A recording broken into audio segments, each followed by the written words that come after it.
Hola, ¿cómo están? De nuevo aquí en nuestro canal, La Matemática es Fácil, con un video sobre el tema de integrales dobles. Ya hemos hecho una serie de videos sobre este concepto y también hemos hecho ya algunos de aplicaciones, por ejemplo, aplicaciones de la integral doble para calcular áreas de figuras planas y volúmenes en el espacio.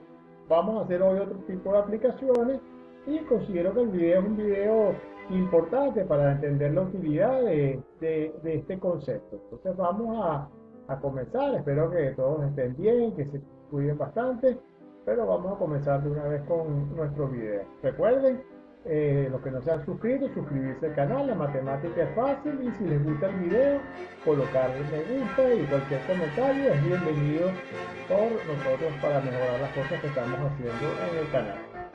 Entonces vamos a comenzar con el video, concepto de integral doble.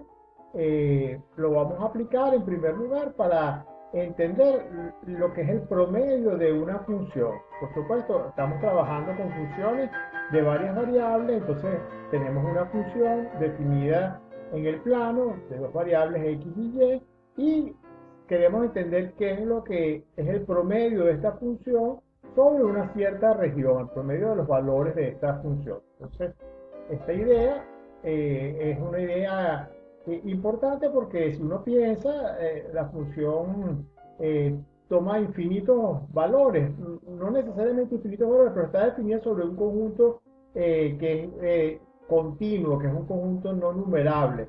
Entonces uno sabe promediar cosas cuando son 50, 60, 70 datos, pero ¿qué significa promediar algo que es infinito? Entonces vamos a ver qué es lo que entendemos por esta idea. Entonces supongamos que nuestra función f es una función a valores reales definida en una región acotada del plano. Entonces vamos a definir el promedio de f en d como lo siguiente que tenemos acá. El promedio de la función, este p es promedio, es la integral doble sobre la región D, en la cual estamos tomando como dominio de nuestra función de f de x y respecto a x respecto a y, multiplicado por el 1 sobre el área de la región.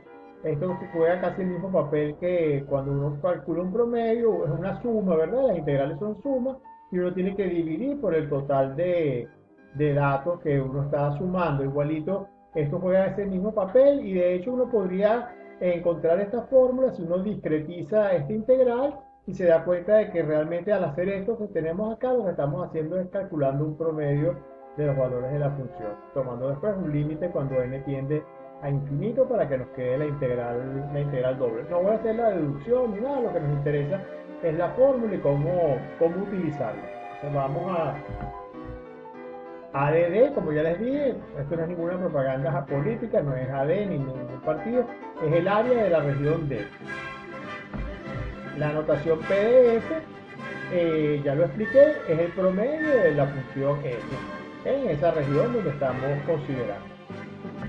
Entonces, bueno, vamos a un ejemplo que creo que es un ejemplo interesante, después vamos a ver qué es lo que significa y vamos a ver un ejemplo de promedio donde la función que estamos promediando es la función distancia. Vamos a ver el ejemplo.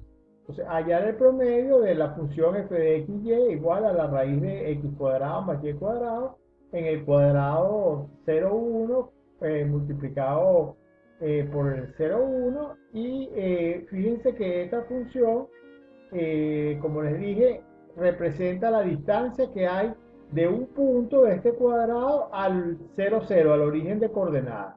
Entonces la función que vamos a calcular su promedio en este cuadrado es una distancia. Entonces, por eso es que hablo de distancia al origen de coordenadas aquí en el título de la lámina. Entonces, lo que vamos a hacer es aplicar nuestra fórmula y ver el resultado y después vamos a tratar de entender el resultado. Vamos a hacer unas cosas interesantes en este ejemplo. Ok, entonces bueno, la definición ya la teníamos en la otra lámina.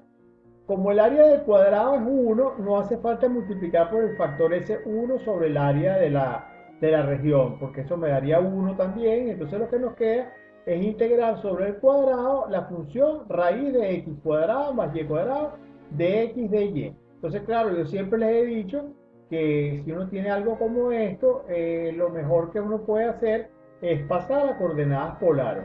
Vamos a primero a ver cuál es la región este cuadrado. Yo podría también tomar por simetría de la región, en vez de considerar todo el cuadrado, considero la mitad del cuadrado. Ya voy a hacer un dibujito de lo que estoy hablando, pero yo creo que es claro que este promedio de distancia, si yo me restringo a un triángulo, que es este triángulo que está descrito por estas desigualdades, voy a obtener el mismo valor, porque la situación es simétrica. Este triángulo se describe en coordenadas polares como el teta variando entre 0 y pi cuarto y el radio de 0 a la secante de teta. Vamos a ver la región. Vamos a ver la región, que creo que es mucho más claro aquí. Este es mi cuadrado. Aquí está el cuadrado, ¿verdad? Aquí tomé un segmento cualquiera de ángulo teta. Fíjense que yo me voy a detener nada más y voy a tomar los promedios de las distancias de este triángulo hasta aquí. El triángulo, la diagonal es la diagonal principal del cuadrado. El pi cuarto ese que me quedó ahí en polares. Este es un ángulo cualquiera que resultó aquí en el dibujo que hice 31,8 grados.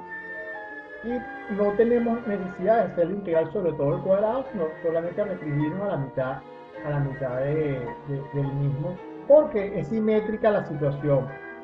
Es completamente igual lo que va a pasar en este triángulo que lo que pasa acá y lo que pasa en todo el cuadrado. Este promedio nos debería dar la misma cosa. Entonces, la integral se transforma en polares, ¿verdad? La hacemos en polares y me queda que el ángulo teta se mueve, como ya vimos, entre 0 y pi cuarto. Y este r que está acá por trigonometría elemental, si esto es 1, ¿verdad? Y esta es la hipotenusa, entonces sabemos que 1 sobre la hipotenusa es el coseno de este ángulo. Entonces, me queda que el r es la secante de teta. R cuadrado sale porque el integrando es raíz de x cuadrado más y cuadrado, que eso es r, pero acuérdense que por la formulita de cambio de variable a coordenadas polares hay un r de r acá y me queda r cuadrado. Total que yo hago mi cálculo y me queda esta integral. Tenemos que calcular esta integral de 2 tercios multiplicada por la integral de 0 a pi cuarto de secante al cubo respecto a teta. Lo pueden chequear ustedes, muy sencillo, de aquí, de esta expresión que tenemos acá. Entonces vamos a ver, yo no lo hice, como siempre usamos nuestro programa máxima, y aquí voy a poner las pantallas que me dan máxima al hacer los cálculos. Entonces fíjense, yo calculé, bueno, no, el 2 tercios ese después lo vamos a multiplicar, etcétera, pero calculé fue la integral de secante al cubo en el intervalo 0 a pi cuarto. Acuérdense que para que máxima admita pi como un número en la entrada, si ponen pi nada más les va a dar un error. Tienen que ponerle por ciento aquí para que les dé el resultado. Y el resultado es esta cosa que está acá. Muy bonita para la galería, para los espectadores.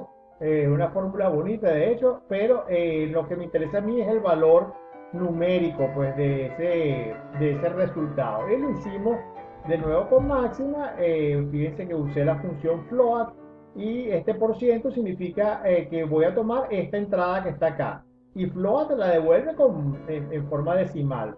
Aquí está esta misma cosa pero escrito de manera decimal, la multiplico por 2 tercios y me la vuelve a dar de manera decimal y me queda este número que está acá, 0,765, etcétera, etcétera. Bueno, vamos a quedarnos con el 0,765. Entonces este es el promedio de esas distancias que yo acabo de encontrar. ¿Qué significa esto? Vamos a suponer que ustedes dicen, bueno, pero ¿qué es ese promedio? ¿Qué significa que en promedio esos infinitos puntos están a una distancia con este valor del origen de coordenada? Bueno, imaginen que ustedes agarran una cantidad de puntos. Vamos a suponer que tomamos 50 puntos al azar sobre el cuadrado ese unitario y vemos sus distancias al origen de coordenadas. Yo agarro mis 50 puntos y a todos estos puntos les mido la distancia al origen de coordenadas y después sumo todas esas distancias y lo divido entre 50. La intuición dice que eso debería estar cercano al valor este 0,765. ¿Lo podemos verificar? Sí. lo podemos verificar. El ejemplo está construido para que podamos hacer una verificación sencilla. Ahora lo que usé fue Excel. Entonces, aquí lo que yo hice, esta tabla de Excel, esto, aunque ustedes no lo crean, es Excel 97, corriendo en mi Linux Ubuntu, porque bueno, eso es lo que corre ahí en una mini laptop. Y entonces bueno, yo tengo instalado el Word 97 y el Excel 97 y corren con el emulador que trae el Linux, el Windows. Entonces bueno, ¿cómo hacemos la tabla esta que está acá? Bueno, esta es la coordenada X del punto, esta es la coordenada Y. Aquí me paro acá y uso la función aleatorio, que me da un número entre 0 y 1, precisamente un número aleatorio entre 0 y 1. Y después no tienen ustedes esto aquí, ustedes agarran esta esquina de acá y tiran eso para abajo y se le van generando todos estos puntos igual de manera aleatoria. Aquí usamos una fórmula que es elevar al cuadrado la celda que tenemos aquí al lado. Estas celdas son los cuadrados de estos números, y aquí hice lo mismo pero con las coordenadas Y. Aquí la suma todavía no la generamos aleatoriamente el número, lo elevamos al cuadrado y aquí sí sumé. Aquí sumo este resultado de este cuadrado con este cuadrado y después le saco la raíz cuadrada. Bueno, si ustedes hacen eso con 50 datos, se tienen que mover en la tabla esta para agregarse 50 datos y sacan el promedio. Bueno, a cada uno nos va a dar una cosa distinta, pero a mí me dio 0,741989. Esta es la celda con el promedio ese que la calculé. Y bueno, fíjense que el valor está bastante próximo al valor del promedio que obtuvimos usando nuestra integral doble. Entonces, bueno, es una manera chévere de chequear qué fue lo que estamos haciendo o qué fue lo que hicimos y también de interpretar. Vamos a continuar con otra idea de cómo aplicar las integrales dobles para ahora el centro de masa de un objeto plano. Recuerdan ustedes, voy a hacer un poco de física, que ustedes seguro que vieron este tipo de cosas en su primer año en la universidad, en su curso de física. Si uno tiene n partículas que están, por ejemplo, todas en el plano y se están moviendo, es importante estudiar el centro de masa de ese sistema de partículas. Las masas no tienen que ser iguales, las partículas pueden tener cada uno su masa m sub i, y desde 1 hasta n es la cantidad de partículas que tenemos, y los puntos también tienen sus coordenadas, ¿verdad? Los puntos van a tener sus coordenadas x y y. Claro, si se están moviendo, esas coordenadas están cambiando, pero a mí lo que me interesa ahorita es congelar el tiempo, o sea, paramos el tiempo en un instante t sub 0 y cada una de esas partículas, la y es una partícula, si me fijo en ella, tiene dos coordenadas, x sub i y sub i. Entonces, este i es de 1 hasta n.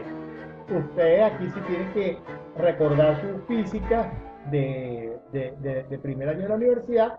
El centro de masa se define como estas sumatorias que están acá. O sea, uno multiplica para calcular la coordenada x, las coordenadas x de cada punto por las masas. Esto es una especie de momento y lo divide todo eso entre la suma de las masas de la partícula, que es como la masa total del sistema. Bueno, aquí también hace una sumatoria.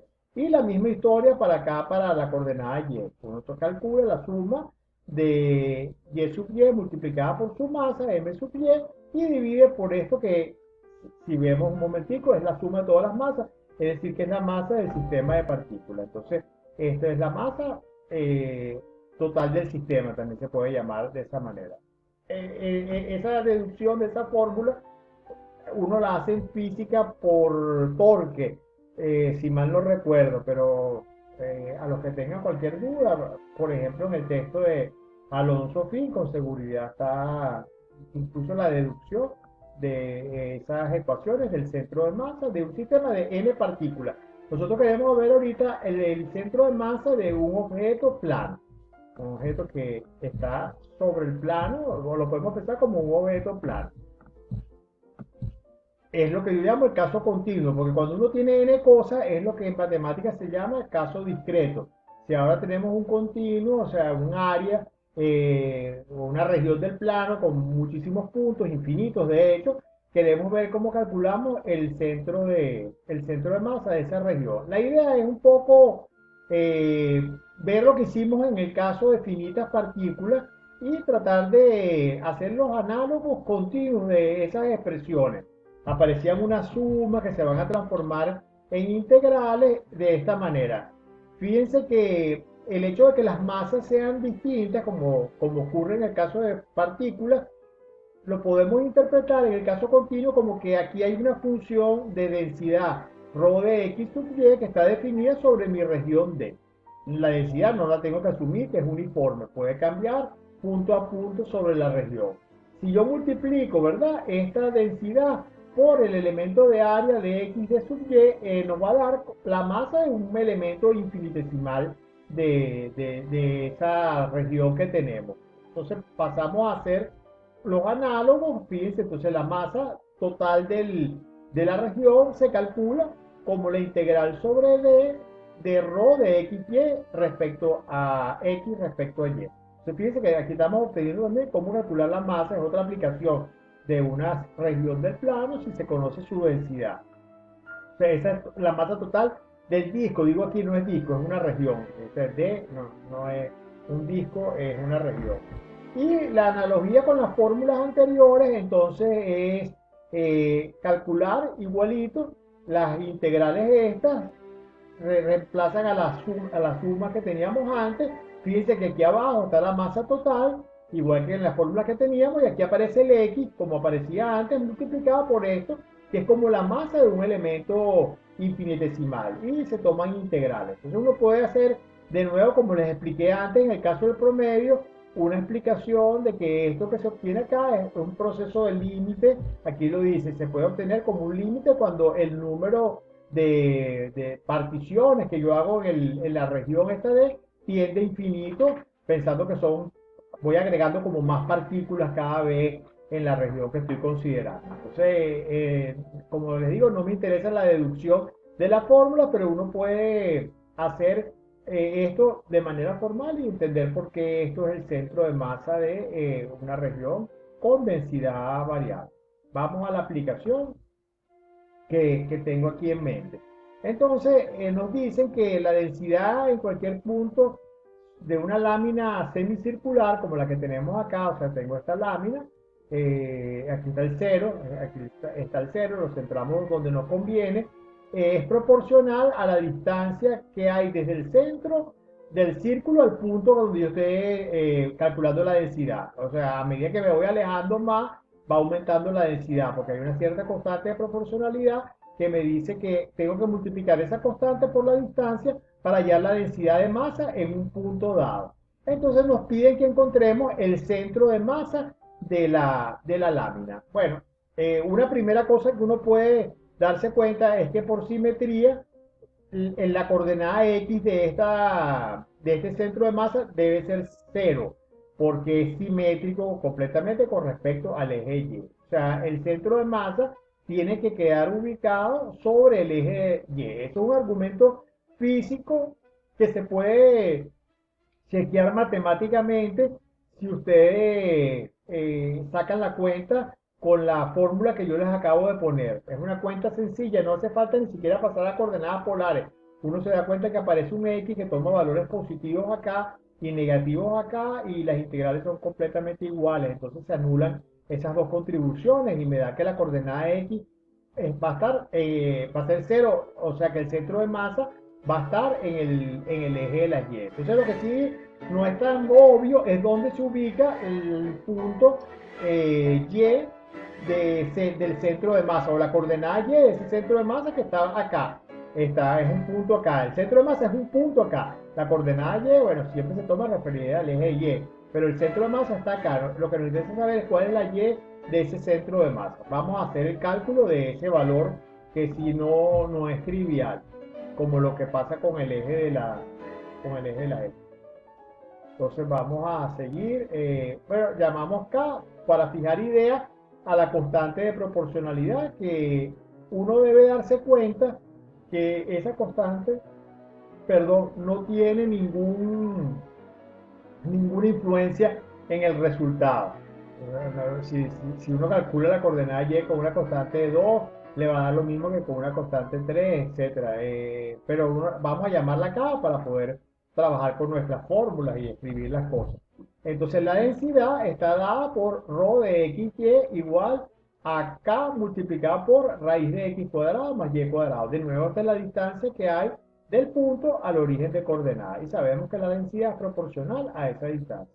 Nuestra región de integración es el semidisco que ya describimos ahorita. Ya esto lo expliqué. La intuición geométrica nos dice que la coordenada x del centro de masa debe ser 0. Entonces veamos el cálculo de la coordenada y del centro de masa. Entonces aplicamos nuestra fórmula. La fórmula nos dice que esa y es la integral doble sobre la región de y multiplicado por mi densidad, k raíz de x cuadrado más y cuadrado respecto a x respecto a y. Y abajo tenemos que dividir por la masa total. En la masa no aparece el y este, que es como les digo, un momento. Aquí lo que aparece es k multiplicado por raíz de x cuadrado más y cuadrado, que es la densidad de x de y. Bueno, entonces fíjense que las k cancelan. O sea, esta k la puedo sacar fuera de la integral doble, saco esta y se simplifican. Y como ya habíamos dicho, que era plausible, porque el problema no iba a depender de la constante k. Aquí uno lo ve. Aquí abajo me queda entonces raíz de la integral doble de la raíz de x cuadrado más y cuadrado. Y aquí arriba nos va a quedar la integral doble de y raíz de x cuadrado más y cuadrado. Bueno, polares, ¿verdad? Porque todo nos dice la región D es un semidisco, aparece mi raíz de x cuadrado más y cuadrado, hay que cambiar urgentemente a coordenadas polares. Entonces, si cambiamos a coordenadas polares, me va a quedar r seno de teta, que es el y este que está acá, me queda este r que está acá, y un r que viene del cambio del jacobiano, me queda r cuadrado de r de teta, integral de dónde? De 0 a pi, ¿verdad? ¿Cómo describimos nuestro disco o nuestro semidisco en polares? Bueno, el teta va de 0 a pi y el r va de 0 a r sub 0. La misma historia aquí abajo. Este cálculo aquí abajo es muy sencillo. El de arriba no es nada complicado, no es como el de la secante cubo, esa que vimos hace un momento, que yo la hice con esto con el paquete con máximo. Vamos a ver qué es lo que nos queda. Si uno hace las cuentas con cuidado, pueden chequearla ustedes, hagan si quieren esta cuenta. Les va a quedar R0 multiplicado por 3 dividido por 2pi. Esa es mi coordenada y del centro de masa. Sí depende del R0, esto sí es natural, ¿verdad? Mientras más grande el R0, se tiene que mover, porque si el disco es más grande, no se va a quedar fija la coordenada Y. Entonces, bueno, ya conseguimos el centro de masa, es el punto 0, y coordenada Y, R0, multiplicado por 3 sobre 2pi. Vamos ahorita a otro ejemplo de las aplicaciones de la integral doble, pero ahorita al área de las probabilidades. Esta aplicación es bien bonita porque cuando uno trabaja con varias variables aleatorias, uno puede usar el concepto de densidad de, de un vector aleatorio para poder calcular probabilidades de dónde se encuentra ubicado o cuál es la probabilidad de que ese vector esté en cierta región del plano. Vamos a aplicar eso, lo que toca aquí en esta sección. Entonces tenemos dos variables, x y, dos variables aleatorias que tienen una densidad conjunta. Es decir, estoy pensando que esto está junto como un vector.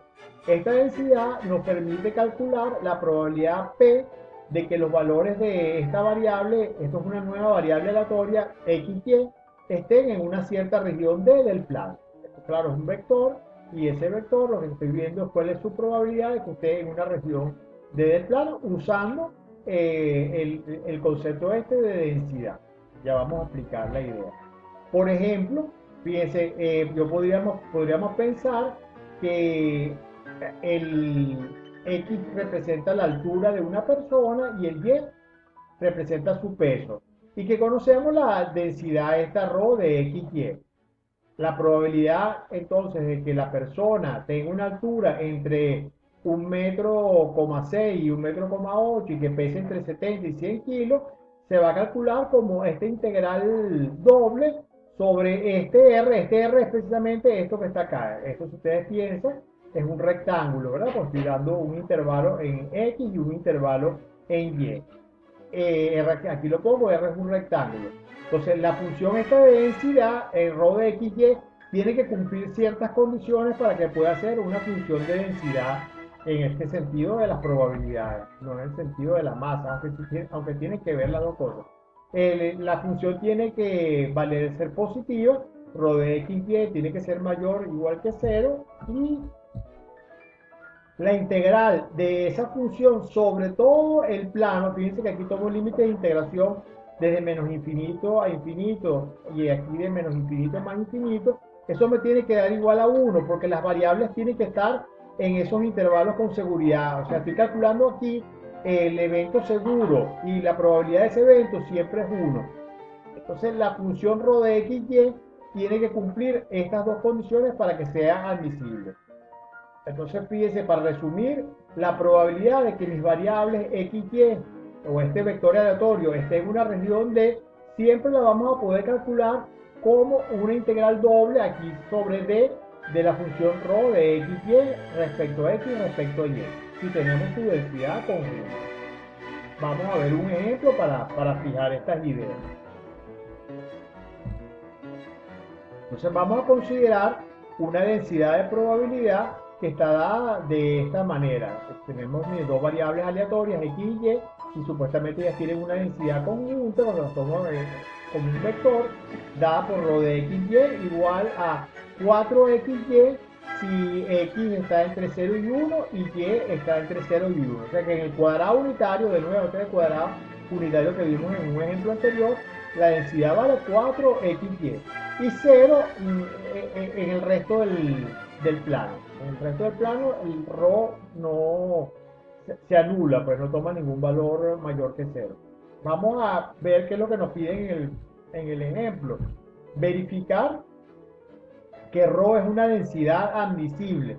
Es decir, que ρ verifica las propiedades, las dos propiedades que le dije, tiene que tener cualquier densidad de probabilidad. Y después calcular la probabilidad de que esas variables estén en un cierto rectángulo, un medio 1, multiplicado cartesianamente por un tercio, dos tercios. Entonces es un rectángulo que se divide dentro del cuadrado donde están concentradas las variables aleatorias x y y. Bueno, entonces tenemos que chequear primero que es una densidad. Hay dos propiedades. Bueno, la propiedad de que es positiva sale directo de la definición, porque es 0 y en el cuadrado es 4xy, pero x es positivo acá en ese cuadrado y y también es positivo. Entonces, si yo multiplico todos estos tres números positivos, el resultado me va a quedar un número positivo. Entonces, ρ de xy sin duda es mayor o igual que 0. Eso es lo primero, claramente por definición, ρ de xy es positivo. Por otro lado, veamos el cálculo de esta integral. El cálculo de esta integral es muy sencillo porque este 4 sale para afuera y después me quedan dos integrales independientes, una de 0 a 1 de x y otra de 0 a 1 de y. Y si uno calcula cada una de esas integrales le va a quedar un medio, entonces le va a quedar el producto de un medio por un medio, que es un cuarto, pero el 4 que tenemos acá nos hace que al final esa integral nos quede igual a 1. Entonces, ρ verifica las dos condiciones que tenemos para para que algo sea una densidad admisible, una densidad que cumple las propiedades. Y el cálculo de la probabilidad de que mis variables caigan en este rectángulo es muy sencillo una vez que ya sabemos que eso es una densidad. Para eso se usan las densidades. Entonces la probabilidad de xy perteneciente a un medio 1 multiplicado por un tercio, dos tercios cartesianamente, eso es igual a la integral doble de 4 en perra, como siempre, se trata de, estoy terminando el video y tienen que aparecer. 4xy respecto a x respecto a y, o sea, primero integro respecto a x, aquí me tomo de un medio a 1, y después que integramos esto respecto a x, integramos lo que nos queda respecto a y, de un tercio a dos tercios, que es el otro intervalo. Yo no hice el cálculo, se los dejo a ustedes como un ejercicio para terminar el video. Entonces, hoy aprendimos a aplicar el concepto de integral doble para calcular promedio, calcular centros de masa, calcular probabilidades. Les dejo a ustedes que investiguen otras posibles aplicaciones, como por ejemplo son los momentos de inercia, que aparecen también en física, relacionados con cuestiones de rotación y también otra cosa que pueden investigar es cuando estas variables X y Y son independientes, cómo nos queda la escritura de esa función de densidad. Esa función de densidad va a tener una forma bastante particular y es interesante analizar eso, sobre todo cuando las funciones X y Y están distribuidas normalmente. Entonces eso se lo dejo como una investigación que ustedes pueden hacer después que vean el video. Entonces, bueno, como siempre, espero que sigan bien, que se cuiden mucho. Nos vemos pronto. Hasta una nueva oportunidad.